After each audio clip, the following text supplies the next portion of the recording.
ബഹുമാനപ്പെട്ട പ്രിൻസിപ്പൽ, അധ്യാപകർ, രക്ഷിതാക്കൾ, എൻ്റെ പ്രിയ കൂട്ടുകാരെ, എല്ലാവർക്കും നമസ്കാരം. സ്വാതന്ത്ര്യം തന്നെ ജീവിതം, സ്വാതന്ത്ര്യം തന്നെ അമൃതം, പാരതന്ത്ര്യം മാനികൾക്ക് മൃതിയേക്കാൾ ഭയാനകം. ഈ വരികൾ പറഞ്ഞുകൊണ്ടു തന്നെ ഞാൻ എൻ്റെ വാക്കുകൾ തുടങ്ങട്ടെ. അധിനിവേശത്തിൻ്റെ കാൽച്ചങ്ങല പൊട്ടിച്ചെറിഞ്ഞ് ഇന്ത്യ സ്വാതന്ത്ര്യത്തിൻ്റെ അനന്തവിഹായസിലേക്ക് പറന്നുയരുന്ന സുവർണ ദിനമാണ് 1947 ഓഗസ്റ്റ് 15. വിദേശ ശക്തികളുടെ കരങ്ങളിൽ ശ്വാസം മുട്ടിക്കഴിഞ്ഞ ഭാരതം സ്വാതന്ത്ര്യത്തിൻ്റെ അമൃതം നുകർന്ന മഹത്തായ സുദിനം. ഓഗസ്റ്റ് 15 ഇന്ത്യക്കാരുടെ പുനർജന്മത്തിൻ്റെ ദിവസമായിരുന്നു.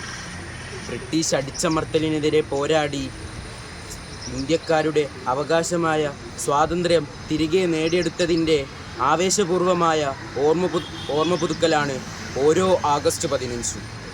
അന്ന് 1947 ഓഗസ്റ്റ് 14 അർദ്ധരാത്രിയിൽ സ്വാതന്ത്ര്യത്തിൻ്റെ വെളിച്ചത്തിലേക്ക് ജവഹർലാൽ നെഹ്റു ന്യൂഡൽഹിയിലെ ചുവപ്പുകോട്ടയിൽ ത്രിവർണ്ണ പതാക ഉയർത്തിയതോടെയാണ് നീണ്ട വിദേശാധിപത്യത്തിൽ നിന്ന് ഇന്ത്യ മോചനം നേടിയത്.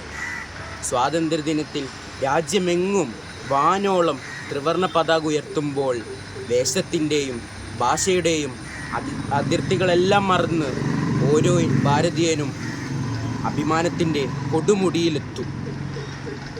സൂര്യനസ്തമിക്കാത്ത സാമ്രാജ്യത്തിൻ്റെ അധിപരെ പോലും മുട്ടുമടക്കിച്ച് നിശ്ചയദാർഢ്യത്തോടെ ആത്മബലത്തോടെ പോരാടിയ പൂർവികരുടെ കഥകൾ പുതുതലമുറകൾക്കായി വീണ്ടും വീണ്ടും മടുപ്പില്ലാതെ പറയും ഓരോ ഭാരതീയനും.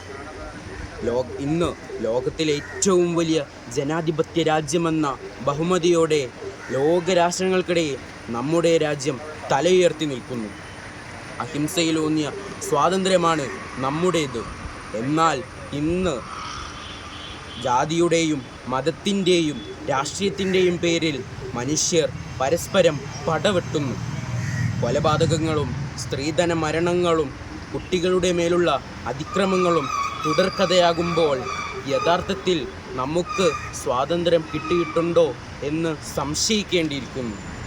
ഭാരതം എൻ്റെ നാടാണ്. എല്ലാ ഭാരതീയരും എൻ്റെ സഹോദരീ സഹോദരന്മാരാണെന്ന് വെറുതെ പറഞ്ഞിട്ടു കാര്യമില്ല. ദേശീയ ഗാനം പാടുമ്പോഴും ദേശീയ പതാക ഉയർത്തുമ്പോഴും അവയെല്ലാം നമ്മുടെ രാജ്യത്തിനും സമൂഹത്തിനും വേണ്ടി പ്രവർത്തിക്കാനുള്ള മന്ത്രധ്വനികളായി മാറണം. ഒത്തൊരുമയോടെ ഒരൊറ്റ ഇന്ത്യക്കായി നമുക്ക് പോരാടാം. ഇന്ത്യയുടെ നാനാത്വത്തിൽ ഏകത്വമെന്ന മന്ത്രം ലോകത്തിനു കാട്ടിക്കൊടുക്കാം. നന്ദി. ജയ് ഹിന്ദ്.